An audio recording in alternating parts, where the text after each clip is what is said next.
Hari keempat dimulai sebelum fajar. Tidak ada pertemuan besar, tidak ada kerumunan. Justru itu yang membuatnya terasa ganjil.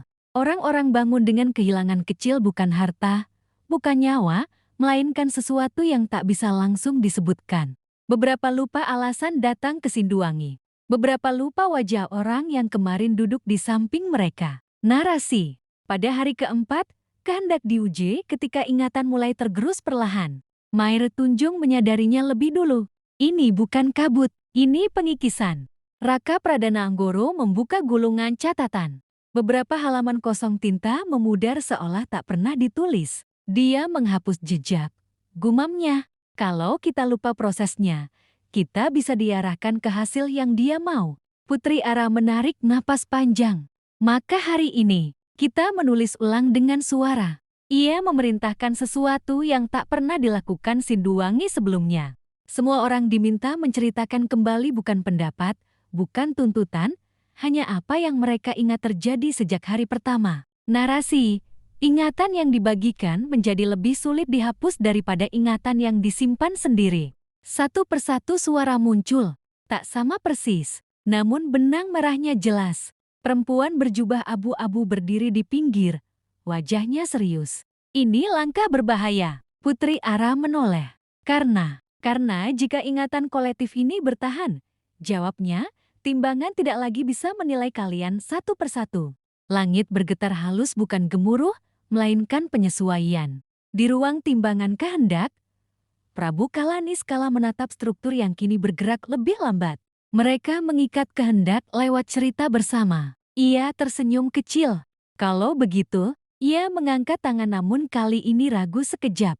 Di Sinduwangi, seorang utusan tiba-tiba jatuh terduduk, memegangi kepalanya. Aku ingat sekarang, kerajaanku pernah melakukan hal yang sama. Keheningan kembali turun bukan takut, melainkan mengerti. Narasi, hari keempat tidak membawa jawaban. Ia membawa beban. Kebenaran yang tidak bisa lagi dilupakan meski ingin. 3 hari tersisa. Pada hari keenam, kehendak diuji ketika pilihan mulai meminta tumbal. Aku tak lagi ingin menang. Tapi kalau aku berhenti, siapa yang melindungi mereka? Keinginan menang bukan masalah. Yang diuji, apakah kau mau bertarung tanpa janji kemuliaan? Kami tidak sanggup. Jika ini berlanjut, kerajaan kami akan kehilangan alasan berkuasa. Tidak semua orang gagal di hari keenam.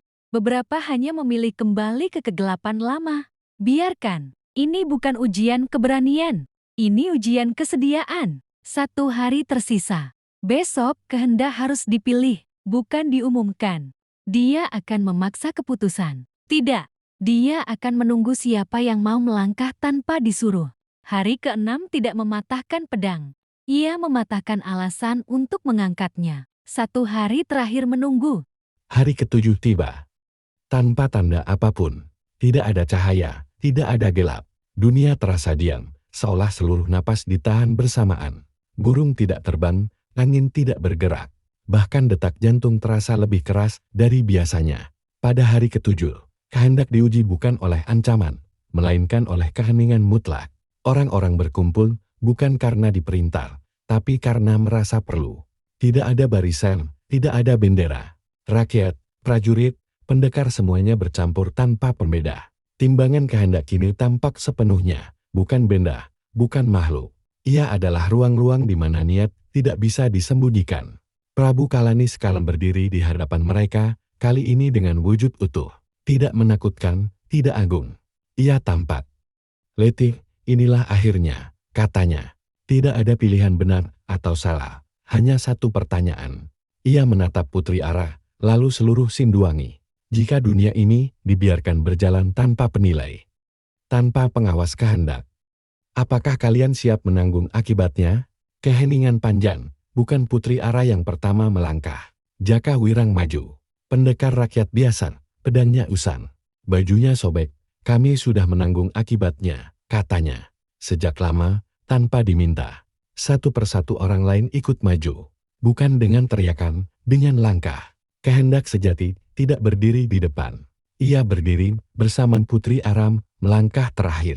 Ia tidak menatap timbangan, ia menatap manusia. Kami tidak meminta dunia yang adil, katanya. Kami hanya meminta dunia yang membiarkan kami bertanggung jawab. Timbangan bergetar. Cahaya dan gelap terlepas, satu sama lain bukan hancur, melainkan menyatu ke dalam manusia yang hadir. Prabu Kalaniskala tersenyum tipis.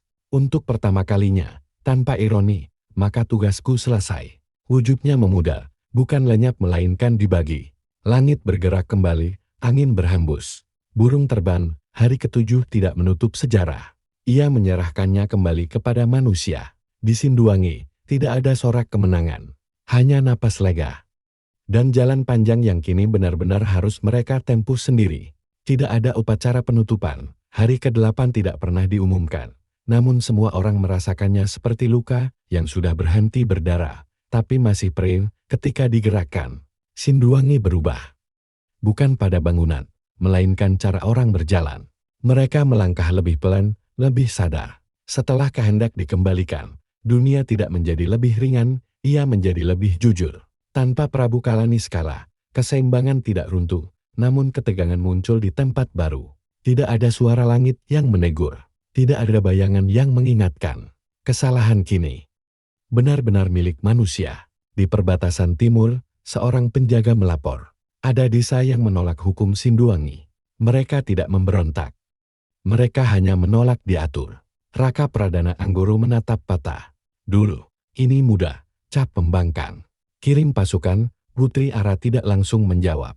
Ia berjalan keluar Balairung, menatap rakyat yang berlalu lalang hidup, berselisih, berdamai, bertengkar. Sekarang, katanya pelan, kalau kita memaksa. Itu pilihan kita, bukan kehendak langit. Mira Tunjung menambahkan, dan setiap pilihan akan membentuk wajah kerajaan. Era baru Sindwangi tidak dimulai dengan perang, ia dimulai dengan keraguan.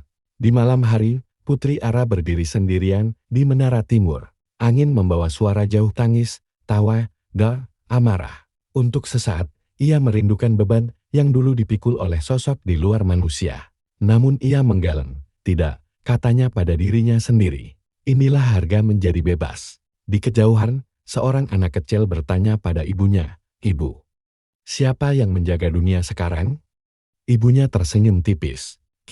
Ketika dewa pergi, cerita tidak berakhir. Ia justru benar-benar dimulai.